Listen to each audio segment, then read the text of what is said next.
Ma'am, dito po sa inyong statement, no, meron sinasabi kayo dito, furthermore, the Kwe family approached a friend for help to trace the money trail.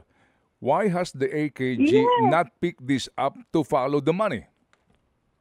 they gave the receipt. First payment, second payment, yung buong receipt at yung binigay nila sa AKG, no?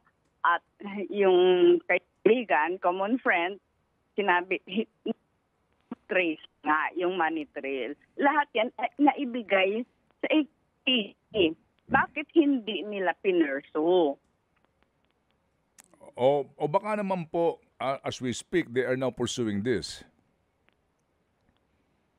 Well, I hope, no, kasi enough na yung investigation. Naglabas naman na ng I think ng statement na affidavit yung nag-attest dun sa mga ibinayad, no? Dahil isa yan sa pinanggalingan ng suspicion na bakit yung anak, no? Kaya nga sabi ko, hindi talaga nilalaliman yung investigation. Kasi after nung napatay yung victim, meron pang mga pumasok na bayad. Hindi naman galing sa family yung kundi galing doon sa pinagpadadahan ng cryptocurrency na yan. Kasi maraming transaction ang cryptocurrency eh. Yung hinuli nila, di ba, lumabas din yung lawyer, sila yung nagpapalit, sila yung pinagdadaanan. So, laliman ninyo yung investigation, hinuli ninyo, tapos na. Case closed daw kasi nahuli daw yung dalawa.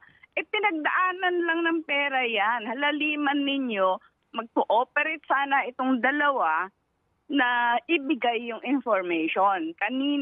Sino ang tumanggap ng final ransom. Yun yung sinasabi namin, pursue the money trail. Opo. Magkano ho ba, ma'am, kung mamarapatin lang po ninyo, Ma'am Tessie, ang totoong halaga na naibigay ng pamilya sa mga kidnappers? Manong Ted, 32 years na tayo sa anti-kidnapping. Ang MRPO was founded 1993. Never nangyari na nireport ang demand at nireport ang ransom paid. Protocol yan. Si General Ping Lacson pa at the time of PACC set up those protocol.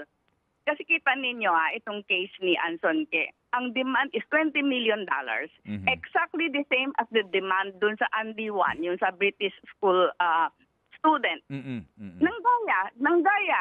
Dahil si SILG, sinabi niya na 20 million ang demand. Never naman namin ginagawa yan. Never namin sinasabi, magkano ba binayad? Kasi you're just giving parang tip to the kidnappers na pwede palang hingin at pwede palang magkaroon ng ganun transaction. Baon sa utang ang family dahil sa ginawang kidnapping na to. The banks are hounding them. Kaya nga, ganun na lang ang iyak nila. Yung devastation mo ba na namatayan ka na, ginawa ka pang suspect, and all the banks and creditors are hounding them dahil pinangutang yung pera na yan.